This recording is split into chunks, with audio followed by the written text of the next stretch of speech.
अस्सलामुअलैकुम वरहमतुल्लाहि वबरकातुहू। साथियों, आज आपके सामने हाजिर है उर्दू गुलदस्ता का चौथा सबक, क्लास 6 का चौथा सबक, कौन से दिन अच्छे। इससे पहले मैंने आपके सामने उर्दू गुलदस्ता क्लास 6 का 3 सबक आपके सामने पेश किए हैं। उम्मीद है कि वो आपको पसंद आएंगी, आप उसको शेयर करेंगे, आप उसे लाइक करेंगे। इससे मुझे मोटिवेशनल मिलती रहेगी और आइंदा वीडियोस में लाता रहूँगा। मैं आपके सामने ये एम रख चुका हूँ कि मैं एनसीईआरटी की जो उर्दू की बुक्स हैं 6 लेकर के 11-12 तक, इन तमाम बुक को मैं आपके सामने पेश करूँगा। ये किताबें आपके मुसाबका ज़ाती एग्ज़ाम्स में काम आने वाले हैं, इंटीग्रेटेड टीजीटी पीजीटी, और इसी के साथ जो इन क्लासेस में इन दर्जात में बच्चे पढ़ रहे हैं उनके लिए मुफीद साबित होगा। तो आज आपके सामने हमारा चौथा सबक उर्दू गुलदस्ता का जो क्लास 6 का है, तो इसमें से चौथा सबक है कौन से दिन अच्छे। तो आइए शुरू करते हैं। इसको आप बगौर पढ़ें और समझने की हम लोग कोशिश भी करेंगे। बुंदेलखंड के एक शहर में एक सेठ रहता था। वो बहुत मालदार था। उसकी कई हवेलियां थी, जमीन जायदाद थी। उसके घर में खून बरस रहा था। उसके 4 बेटे थे, चारों खूब सूरत, सजीले, जवान, अक्लमंद और दाना। जब बड़े बेटे की शादी हुई तो नगर सेठ ने दूरंदेशी का इम्तिहान लेने के लिए अपनी बहू से एक सवाल पूछा। बहू, ये बताओ कि कौन से दिन अच्छे होते हैं। देखिए, हमने एक पैराग्राफ पढ़ लिया, ये कहानी है। क्योंकि क्लास 6 में जो कहानियां हैं वो नसीहत आमेज कहानियां, इससे हमें सबक हासिल होती है, इससे हम अच्छी चीजें सीखते हैं। तो यहाँ पर सबसे पहले दूरंदेशी का इम्तिहान लेने के लिए उसने अपनी पहली बहू से, जो बड़ी बहू थी, उससे सवाल पूछा, बहू ये बताओ कौन से दिन अच्छे। तो बहू ने जवाब दिया, पिताजी गर्मी के दिन बहुत अच्छे होते हैं। उस वक्त ना सर्दी की परेशानी रहती है और ना बरसात की कीचड़। दिन खुश्क की टट्टी में कट जाता है, रात को बाहर सो सकते हैं। खुश्क की टट्टी यानी खुश्क होता है, उसमें नमी नहीं होती है। टट्टी मतलब झोपड़ी को आप मान सकते हैं, झोपड़ी को कहते हैं टट्टी, जिसको हम अपने हाथों के जरिए से बनाते हैं, छप्पर डाल करके एक घर बना लेते हैं ना, उसी को कहते हैं। नगर से बहुत अच्छा कहकर खामोश हो गया। लेकिन जब दूसरे बेटे की शादी हुई तो उसने बहू के सामने भी वही सवाल रखा। उसने जवाब दिया, पिताजी दिन तो बरसात के अच्छे होते हैं।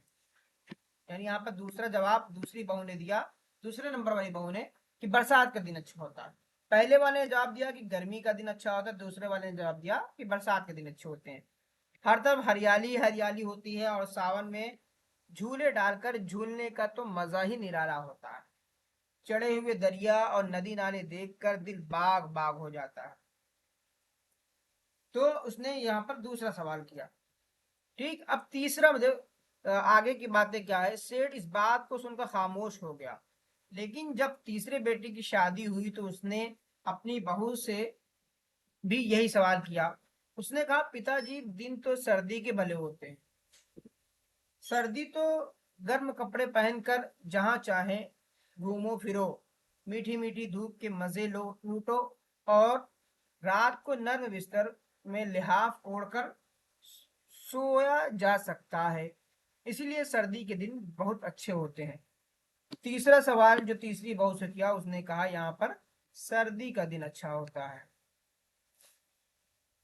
नगर सेठ बहू की बात सुनकर चुप हो गया।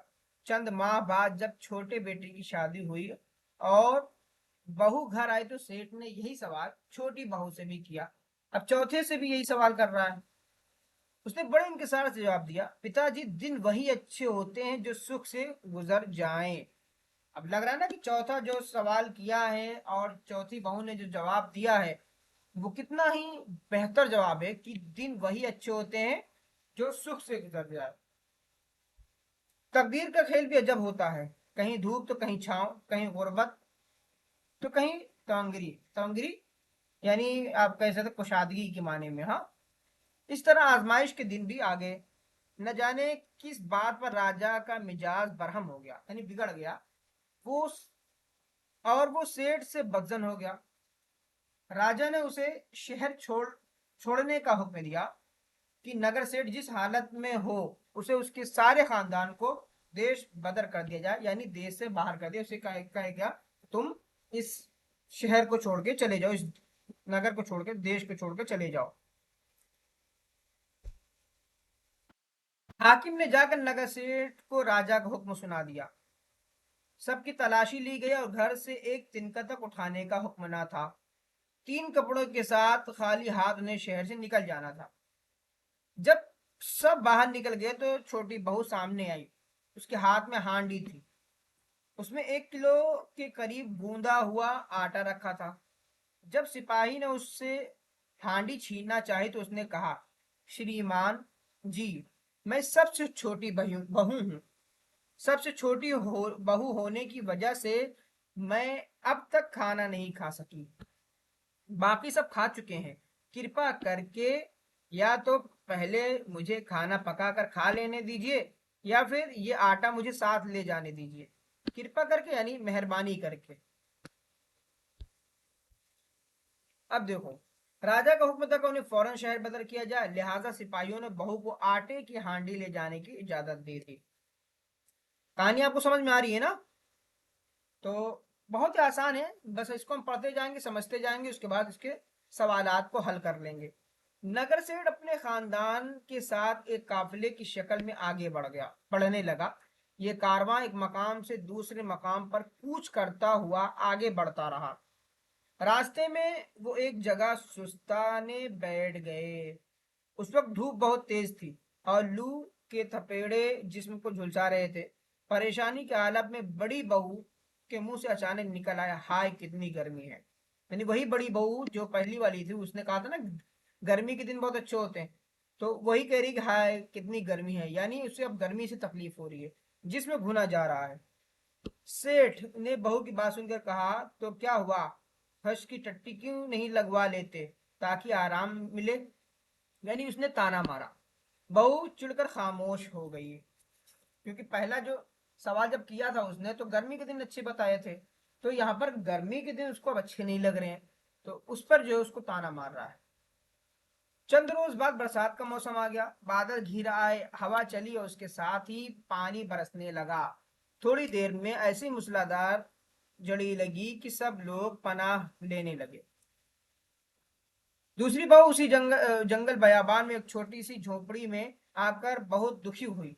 सेठ से न रहा गया। उसने उसकी जानिब रुख करके आहिस्ता से कहा, बहू आज तो बरसात में झूले डालकर झूलने में मजा आ जाएगा। दूसरी बहू झेप सी गई। अब यहाँ पर दूसरे ने जो कहा था कि भाई हमें बरसात के दिन अच्छे लगते हैं, लेकिन यहाँ बरसात भी अब दूसरी बहू को तकलीफ दे रही है। रात हुई, पानी थम गया, लेकिन जंगल के घने माहौल की वजह से सर्दी बढ़ गई। सबके दांत बजने लगे। तीसरी बहू भी मारे सर्दी के ठुठरी जा रही थी। उसे ठुठरते देख कर सेठ ने तीर छोड़ा। बहू घबराती क्यों हो, नर्म बिस्तर में जाकर लिहाफ ओढ़कर क्यों नहीं सो जाती। तो ये तीसरा सवाल जो था इसने उसका जवाब दिया। और यहाँ पर देख सकते हैं कि जिस तरह उसने तीसरा जो जवाब दिया था तीसरी वाली बहू ने, कि उसे बरसात के दिन अच्छे लगते हैं, लेकिन यहाँ बरसात अब उसको तकलीफ दे रही है। तो मतलब सॉरी, यहाँ पर उसे ठंड जो है तकलीफ दे रही है। तीसरे बहू ने ये कहा ठंड के दिन अच्छे लगते हैं, लेकिन यहाँ पर उसे ठंड जो है तकलीफ दे रही है। नर्म बस्ते में लिहाफ ओढ़कर क्यों नहीं सोती, ये ताना मारा तीसरी वाली बहू ने। ये सुनकर बहू मारे शर्म के जमीन में गड़ गई। छोटी बहू ने कंडे जलाए और साथ लाए हुए आटे की रोटी सेक कर सबको दी। यानी जो आटा लेके आई थी उसने रोटी बना करके सारे लोगों को खिलाई। यानी जो चौथी बहू थी उसने ऐसा किया, क्योंकि उसने ही जवाब दिया था ना कि वही दिन अच्छे जो सुख से गुजर जाए। तो गांव, अब ये देखो, रोटी खाकर सब पेट भर लिया और वो आटे में एक लाल भी छिपा कर लाई थी। लाल नहीं, मोती, एक कीमती मोती, उसको छिपा के लाई थी। उसने उसे अपने शौहर को दिया, फिर यूं कहा, करीबी गांव में इसे गिरवी रख कर कुछ रुपए ले आओ और साथ ही घर का जरूरी सामान भी खरीद ला। अब ये कहा कि जो लाल है, जो कीमती मोती है, जो पत्थर है, वो बहुत महंगा है ना, तो उसने बेच करके क्या किया, उसको गिरवी रख कर क्या किया, जरूरी सामान ले आया और तिजारत का भी सामान लेके आया। उसका शौहर गांव में साहूकार के पास गया, लाल बेच दिया, जरूरी सामान लेकर आ गया। दूसरे दिन वह एक और शहर में पहुंचे। वे एक मंदिर में जाकर ठहरे। सेठ ने उन रुपयों से तिजारत शुरू की। आहिस्ता आहिस्ता अपना कारोबार फैला दिया और चारों लड़के भी सख्त मेहनत मशक्कत करने लगे। आखिर चंद बरस बाद उसने वहां अपनी हवेली बना ली। अब देखो, वो उस मोती के जरिए उसको बेच करके इन्होंने कारोबार शुरू कर लिया और फिर से उस गांव में हवेली बना ली और देखते देखते उस शहर का बड़ा सेठ बन गया। अब फिर से वो एक बड़ा सेठ बन गया था। मगर ये शहर भी राजा की सल्तनत में शामिल था। राजा को जब उसका इल्म हुआ तो उसकी हवेली के गिर्द चक्कर लगाने लगा। उसने वहां कान लगाकर सुना। सेठ का बड़ा लड़का कह रहा, मेरे लिए पान बनाकर लाओ। इतनी रात को पान खाने की क्या तुक है? चूना नहीं, बहू ने जवाब दिया। तो क्या हुआ, मेरे कान की बाली में एक पक्का मोती है, उसको जलाकर मेरे लिए पान लगा दो। लड़के ने कहा, ये कैसे हुआ कि ये आन की आन में इतना मालदार और खुशहाल हो गया? राजा ने सोचा। अब जाहिर सी बात है, राजा सोच रहा है कि मैंने उनको बगैर कुछ घर से लिए खाली हाथ भेज दिया था, ये फिर से कैसे मालदार हो गए? अलसुब यानी सुबह सुबह राजा ने सेठ को पकड़वा कर बुलवाया और पूछा कि बताओ, बड़ा कौन है, तुम, हम या तुम? सेठ ने हाथ जोड़कर कहा, बड़े तो आप ही हैं महाराज। कहाँ आप और कहाँ मैं, एक मामूली सेठ। साफ साफ जवाब दो, वरना तुम्हें और तुम्हारे खानदान को बहू बेटियों समेत जेल की हवा खानी पड़ेगी। राजा ने डांट लगाई कि बताओ, कैसे इतनी जल्दी अमीर हो गए, और ये बताओ कि बड़ा कौन, तुम हो कि हम?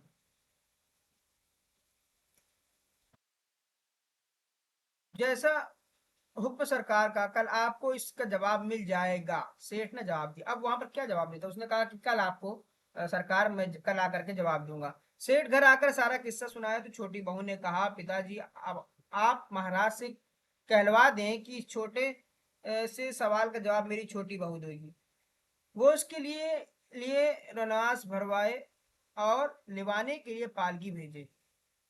राजा ने वही सब किया। जब लोग दरबार में पहुंचे तो राजा ने पूछा, बड़ा कौन, हम या तुम्हारे ससुर?